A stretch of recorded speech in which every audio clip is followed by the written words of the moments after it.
es van produir una sèrie de detencions indiscriminades amb gent que ni tan sols el dia 1 d'octubre estava a la ciutat de Girona, però n'hi va haver algunes persones que no les van poder atrapar i es van refugiar a la universitat, ja que dintre de la universitat la policia no hi pot entrar.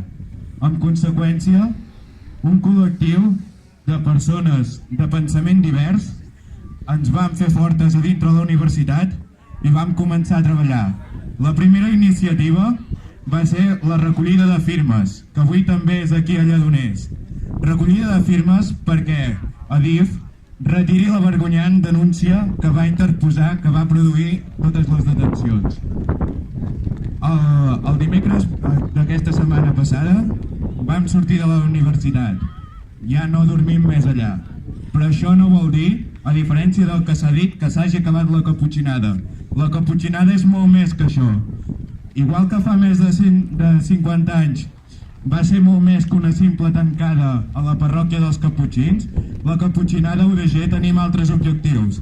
Entre ells, portar el ministre Marlaska amb seu parlamentària perquè declari davant dels nostres polítics i ens doni explicacions de com és que la justícia i la policia són tan arbitràries.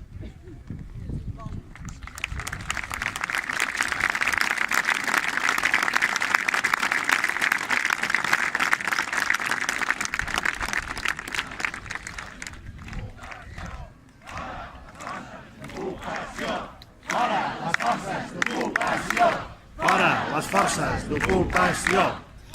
Les forces d'ocupació! Però a part d'això, la caputxinada tenim altres objectius. Tal com he dit, som gent diversa. Som joves que estàvem a Girona en aquell moment i vam saber respondre. I ens preguntem si un grup de joves amb pensaments diversos ha pogut unir forces i aconseguir fer el que està fent, per què els nostres polítics no es poden asseure i parlar per una unitat estratègica? Des de la caputxinada UDG ens comprometem a que això sigui possible. Els hi oferim el nostre espai perquè s'asseguin a parlar, perquè és de vergonya que reclamem diàleg amb l'Estat i nosaltres no en sapiguem tindre. I parlant de diàleg, el diàleg amb l'Estat hem vist que ha estat un fracàs. Per què seguim només amb el diàleg? El diàleg sempre hi ha de ser, això ho subscrivim.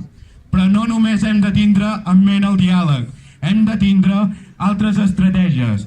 Des de la caputxinada UDG es va consensuar i vam arribar als acords de que lluitaríem perquè es recuperessin les lleis de pobresa energètica tombades pel Constitucional, un tribunal que no reconeixem, perquè es fiqués en pràctica les lleis aprovades pel Parlament de Catalunya de transitorietat jurídica perquè ens duguin cap a la independència. Perquè ja fa massa temps que estem dient ni un pas enrere. Ara toca dir algun pas endavant. Ja ens n'hem cansat. És l'hora d'actuar.